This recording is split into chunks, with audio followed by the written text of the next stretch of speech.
In today's episode, we're trying to answer the question of who killed Christopher Tapp. Christopher was an innocent man who spent 20 years in prison before being released and then being murdered himself. Let's get into this True Crime Tuesday.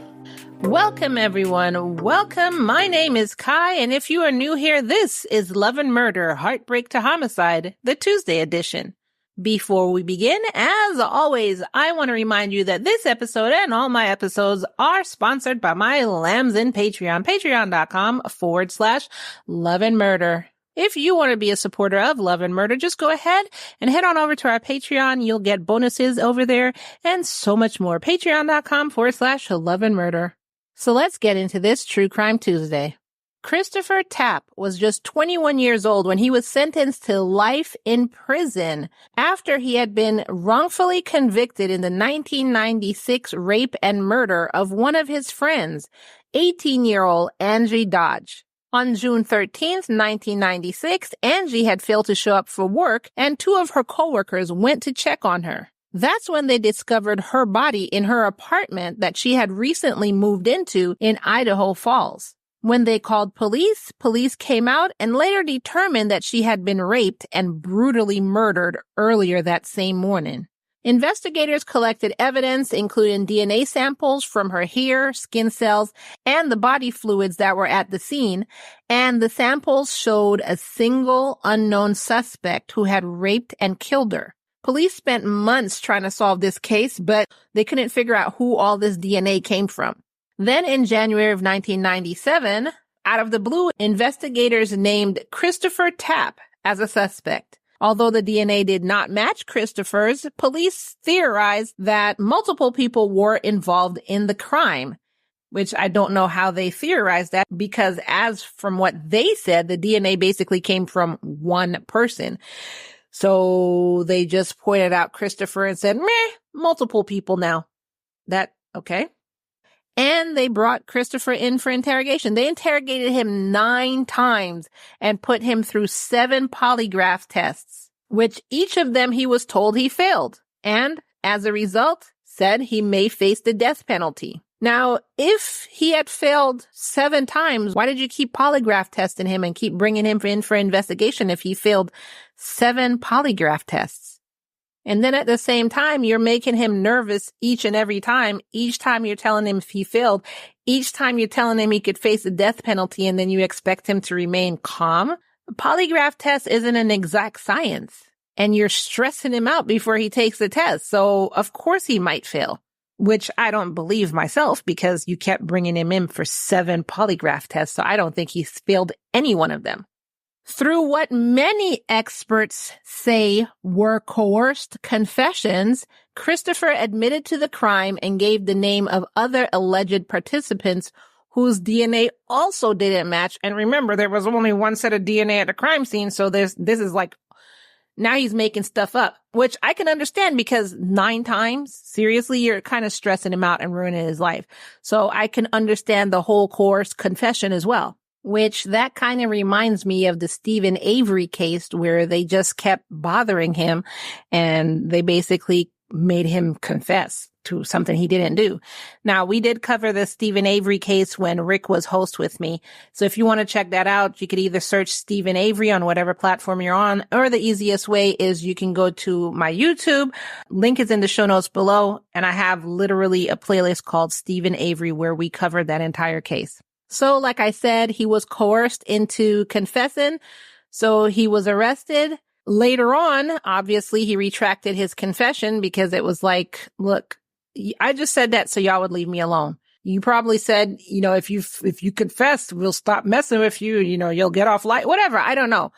But of course, since he was innocent, he retracted his confession. But this went to trial. He was convicted after a jury heard was his coerced confession, but at the time they didn't know that. They just heard him confessing. And so the jury heard him. Like, you hear him confess. As a jury member, I can't really fault them. So he was found guilty, even though, again, remember, the DNA they found there was literally only one person's. They fabricated multiple people, which didn't match. And they made him name a bunch of people, but they only focused on him. They didn't go after anybody else. And once, for some reason, he got on their radar, they stopped searching for anybody else. Period, point blank. So they arrested him. He was sentenced to 30 years in prison, and that was it. However, on March 22nd, 2017, after serving 20 years of his 30-year sentence, Christopher was finally released. And this was due to the Idaho Innocence Project. They used new DNA technology, which it was new at the time, called genetic genealogy. And this technique requires making DNA matches with distant relatives. And in Christopher's case, this ended up leading police to somebody completely different. Now, this genetic genealogy, like I said, it matches distant relatives, and the database is taken from websites that collects DNA samples of users and then allows them to find relatives online by posting their results and generating a list. Kind of like, what is it called? Ancestry&Me, I think is called, and 23andMe or something like that. I can't remember, but kind of like that. But this was relatively new. And in recent years, this technique has been used to implicate suspects in previous crimes. But this, with Christopher, was the first time it had been used to exonerate someone who had already been jailed. So originally, Christopher was released, but the charges still hadn't been dropped against him. So on July 17th, 2019, the judge vacated his rape conviction and resentenced him to time served for the 1996 murder. I mean, you resentenced him to time served. He shouldn't have served time. So it should have just been expunged completely. It should have been nothing there.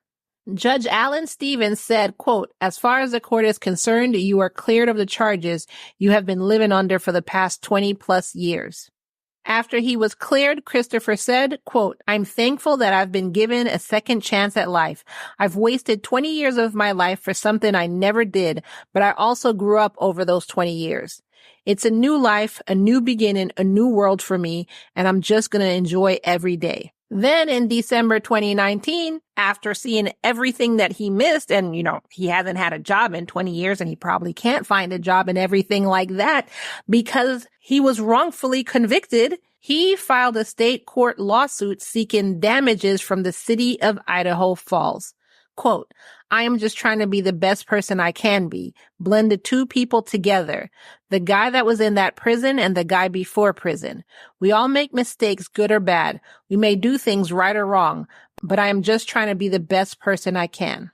When asked if he has moved on and if he was still a little annoyed inside, he said, quote, "Of course I will be. These people robbed my life for 20 years. I will always be mad. I will always have that little bit of tension and resentment because of what these people did to me. I wish I could say I have moved on, and I have moved on because, again, look at what all these things I have been able to accomplish since the exoneration with the compensation bill here in Idaho and Oregon.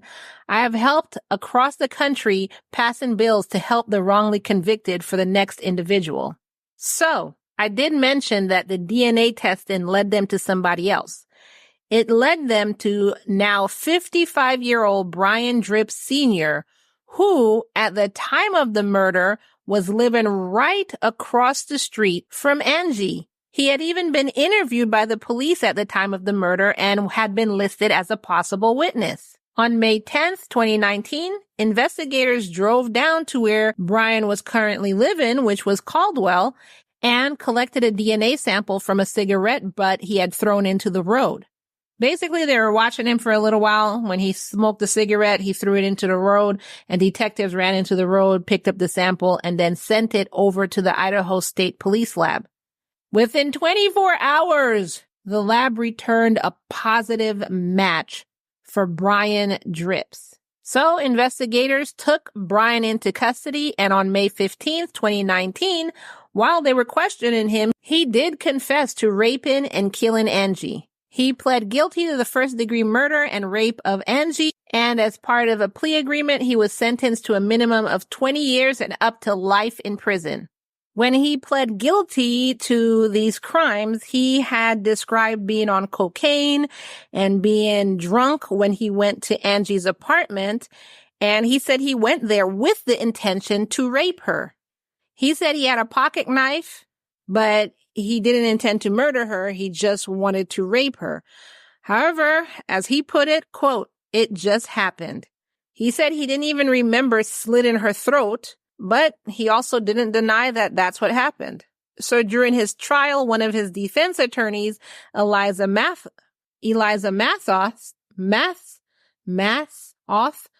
oh my God, her last name is a lisping person's worst nightmare. Eliza Mathoth. Eliza Mathoth. I can't say that. I can't say that for the life of me. Massoth. Mathoth. Painted a picture of Brian's life. She mentioned that he was adopted. She mentioned that he joined the U.S. Marine Corps, and then that he had a career in construction. She also mentioned that he was a father of 3 and spent all this time that Christopher was in prison for his crime, raising 3 children from a failed marriage. Quote, "When you look at this period of time and you take the timeline and you pare it down, we're looking at a window that was a horrible, horrible window of time that was about 20 minutes on one day." She also pointed out that in the years after Angie's murder, Brian's health was in decline. He had heart attacks, in which recently he had just had a heart attack.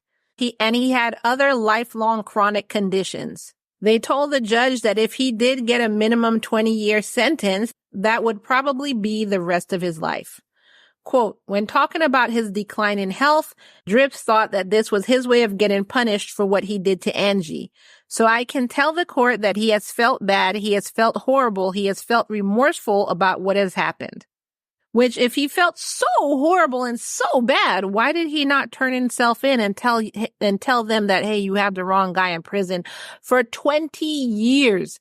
And this defense lawyer is sitting there pointing out, well, he raised 3 children from a failed marriage. Well, you stole Christopher's life where he could have raised children. You stole Christopher's life where he could have joined the Marine Corps. You stole Christopher's life where he could have had a career in construction. So what am I supposed to take from this? I'm supposed to be sorry for him? And his condition declined since he raped and murdered a woman? And that shows that he's remorseful? Seriously? Oh, some lawyers, I tell you, I understand it's your job, but oh my God. Idaho Deputy Attorney General Jessica Kuhn disagreed and said that Brian lived 23 years of his life knowing that he killed Angie, and he never came forward. Thank you, Attorney General Jessica, because that is what I'm saying. And that left her asking the same question I asked, quote, "Where was the remorse? Where was the remorse you were talking about? Where's the remorse?" Quote, "He knew someone was serving time for his crime, and yet every day he woke up and refused to take accountability for his actions." I agree. That's literally what I said. I completely agree. During his sentencing hearing, just so everyone could understand, the prosecution described Angie's body when she had been found. They said that her throat had been slit so deeply that she was nearly decapitated. And they said that she bled to death with multiple stab wounds to her body. Angie's mother, Carol Dodge, then spoke in a victim impact statement, and part of what she said was, quote, "You have shattered our family. There is no way to pick up the pieces ever again." 2 of Angie's brothers also gave a victim impact statement, Todd and Roger Dodge, and they said what their life has been like since their sister's murder. When Todd gave his victim impact statement, he actually put on the board a large graphic image of the crime scene while he was giving his, so this is in the background, just imagine that. So while he's giving his victim impact statement, he has this up while this defense lawyer is talking about that this jerk is remorseful.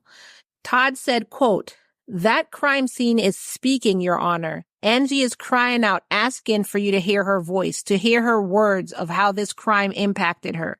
The size of the photo pales in comparison to the enormity of the situation and the enormity of the horrific nature of Mr. Drips's action. He also said this murder was like a, quote, atomic bomb, where it not only affected Angie's family, but it ended up affecting the entire community. Because, again, Christopher got affected. Remember, Christopher, his family, Angie's family, trickling on down. Roger said, quote, I cannot believe how long Angie's been in a casket, lying in a grave she shouldn't be in. That's what he said. As for Brian, he came up and it was described that he was struggling to stand as he wanted to give a statement during his sentencing. And I'm sorry, I don't feel bad for him. But he said, quote, I just wish I could do over that night. I am sorry. I know you will never forgive me, but I am sorry. I know he said he was on drugs and alcohol, but he literally said he went over there to rape this woman. He said the murder just happened, but he knows he did have it in his head to go over there and rape this woman. So you're saying you wish you could do over that night that maybe you didn't murder her, or the whole thing, you didn't do drugs, you didn't make stupid decisions, like which one? So at the end of the sentencing hearing, they decided to uphold the plea agreement that had been reached between the defense team and the prosecutors during the mediation. And so in addition to the 20-year sentence, if the Idaho Department of Correction has available space, Brian will also stay in a special medical unit. Oh my God. Quote, you look at crimes like this and it's impossible to quantify how much damage has been caused. It's spread wide. It's particularly like Mr. Todd Dodge's comment. It's chaos. It's chaos for a lifetime. Brian was also ordered to pay $10,000 in fines. I mean, if he has the money,